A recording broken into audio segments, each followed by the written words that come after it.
Hey YouTube, this is Southern Purple One. Welcome to Boots on the Ground. If you have anything you could add, especially if it's a personal item in the sense that you're feeling the pain or you know of the layoff, please send it.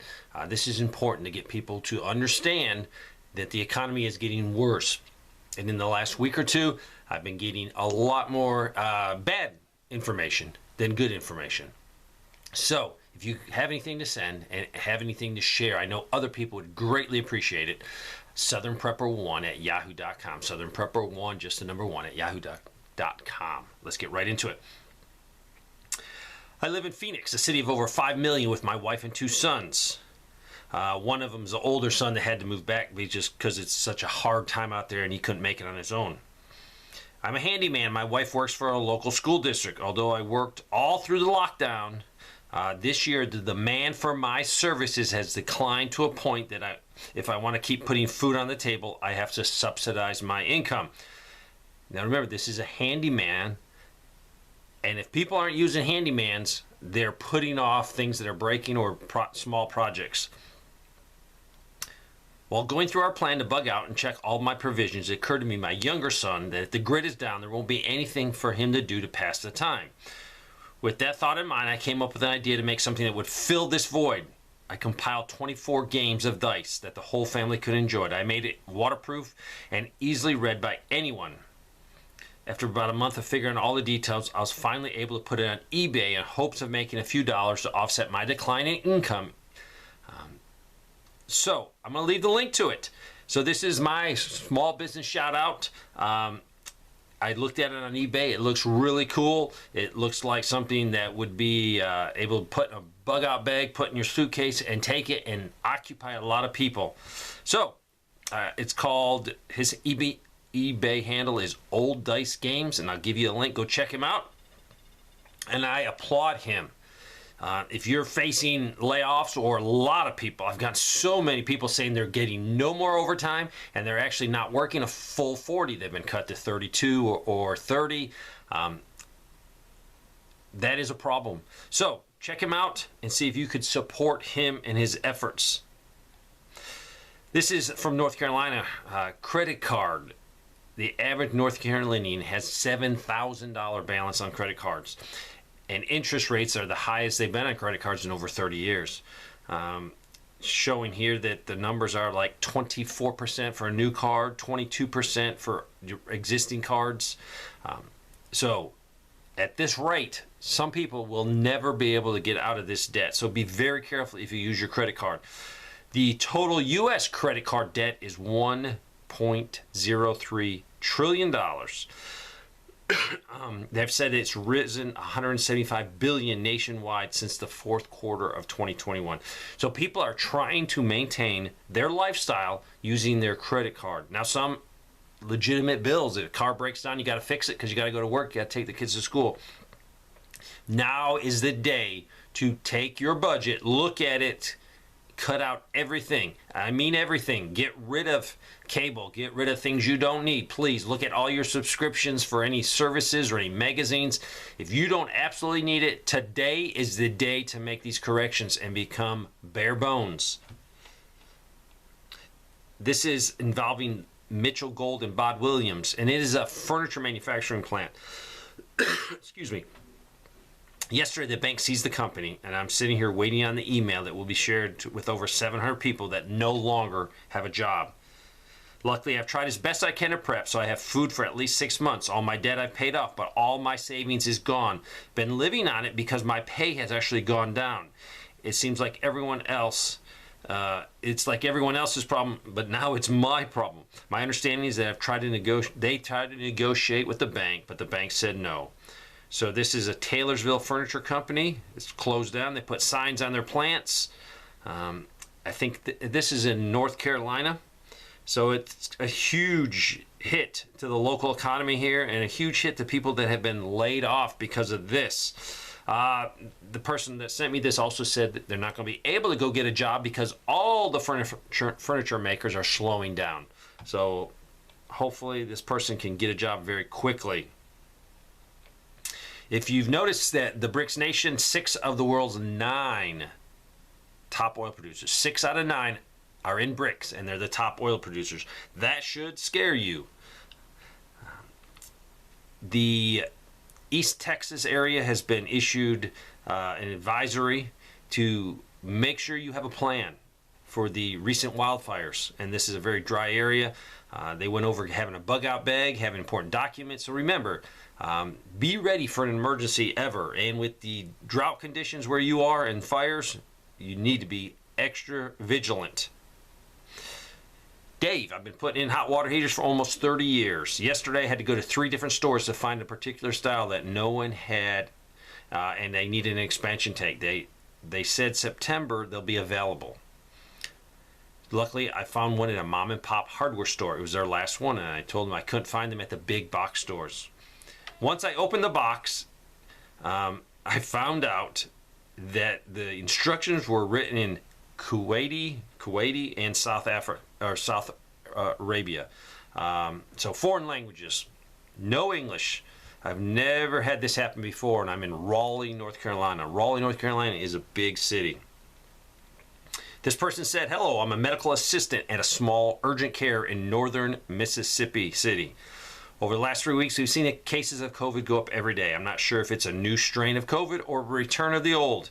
It looks like the same symptoms as before and a mix of young adults to elderly. Please tell people to be washing their hands and wiping down grocery carts." So yes, good old hot water and soap.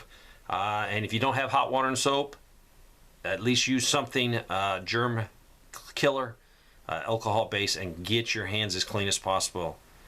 They said, but don't wear a mask. They don't help. My husband works for a manufacturing company in Temple, Texas. They make the tags that are used for cattle, I guess, to put in their ears to mark the cattle. They were called in on the plant. This was a couple weeks ago, and told that the plant will be closing at the end of this year. The plant is going to move to Mexico. They were told less government regs, lower wages to pay the Mexicans, no health insurance to pay down there. They've been there since 1958 under different owners, but making the same thing. Most of the people are going to be laid off. This is from Knight Swift Transportation. This is a trucking company, and their 2 top executives took a 20% voluntary pay cut to their base pay. And when I read the article, I was like, base pay. And then later, at the very end, they were just saying, this is a temporary reduction to base pay only. And now listen to this. These 2 people, I guess the chief financial officer and the other head honchos, do make a good salary, but most of their money comes in other fringe benefits that they offer them. So they're taking a 20% cut. One of them makes $925,000 and the other one makes $825,000. But between them 2, they make over $11,000 combined in total compensation last year. So they are going to take a 20% cut, but most of their money comes probably from stock options.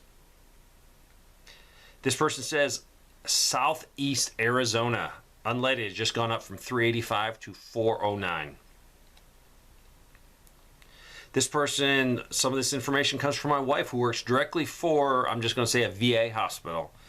The Veterans Administration will be spending millions of dollars buying pandemic safety equipment in their 2024 budget, which is actually being formulated right now.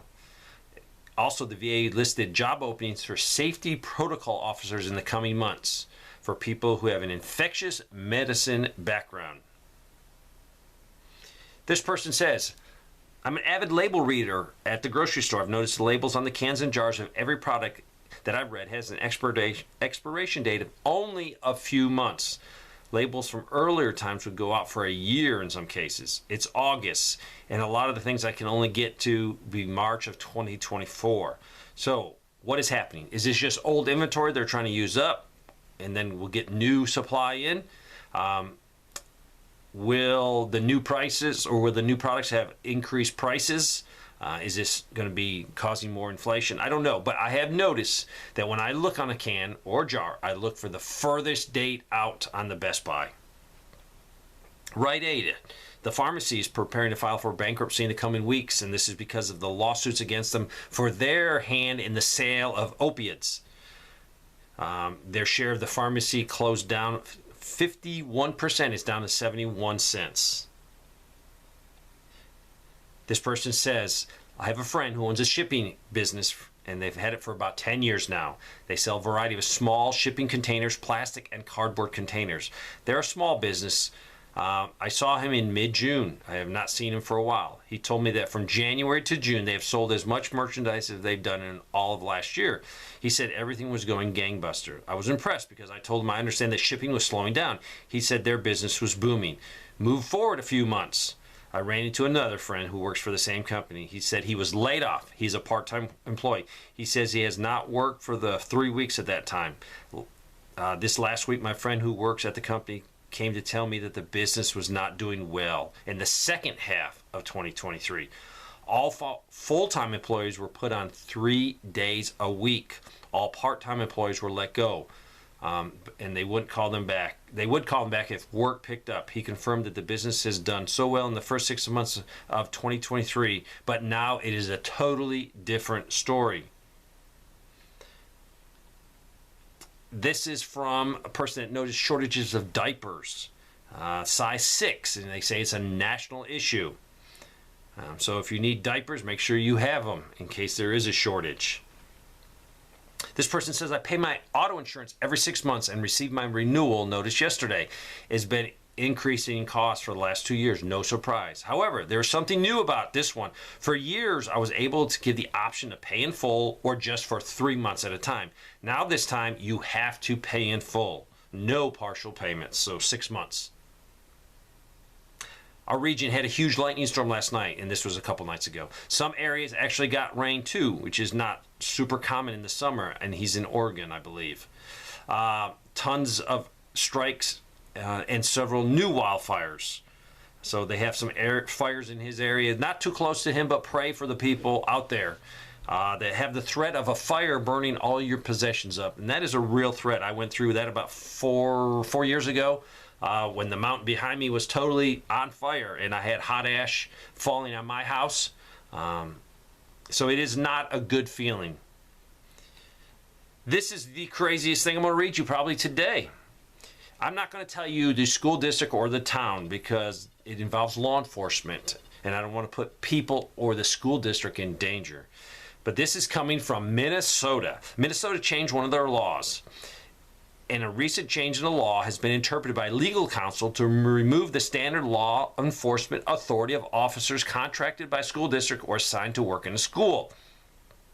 So school resource officers and other school staff cannot inflict any form of physical holds that restrict or impair a student's ability to breathe, restrict or impair a student's ability to communicate distress, place pressure or weight on the pupil's head, throat, neck, chest, lungs, sternum, diaphragm, back, abdomen. The list goes on and on. So basically, I'm just going to sum it up for you and not read you the rest of the article. They've taken these school resources officers out of the school for fear, I guess because of liability, either at the law enforcement side or liability for the school district because of the new law. Hopefully they can resolve this quickly and get these law enforcement officers back to protect the children. That is why I'm not going to mention the school district or the area of Minnesota. My husband and I have been real estate investors for 25 years. The crash of 2006 to 2010 was a hard time. It started in 2006 in the rental in our area because everyone and their brother were buying houses they couldn't afford, so they met fewer tenants to rent until they lost their home and had to go back to renting. We've been watching what's going on in the last 3.5 years with real estate, and quite frankly, it's scary. We decided to get out of the real estate investment and sold the last house in September of 2021. We were a year too early as the price here peaked in 2022, but I'd rather be a year early than a second late. The only thing we kept was our personal home and some vacant land. We plan on getting back in it when there is a crash. We've been watching for signs that things were getting ready to get bad in housing. We've seen several investors putting large packages of homes on the market, listing as bundles or individuals. I've researched who they were, and in this situation, they were checking public records, and they found out. Last night, I watched postings of 11 different houses get posted within half of an hour, and I knew it was an investor. I researched, and yes, he put those 11 on last night and had already posted 6. And already posted, there were 6 that were pending contracts. He still has 9 houses in my county that he has not listed and are not under contract. The reason this spooks me, when a previous seller did... I discovered it was a banker in a neighboring area So if these people that are in the know, a banker is selling, what does that mean? So take it for what it's worth, but people in the know in the banking industries are jumping out. That is definitely scary. I spoke with my mother this morning. She told me while at work last night, she was told she was being laid off, affected immediately.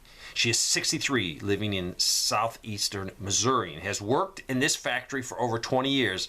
Last night, they decided to lay off about 200 of their workers, over 80% of their employees.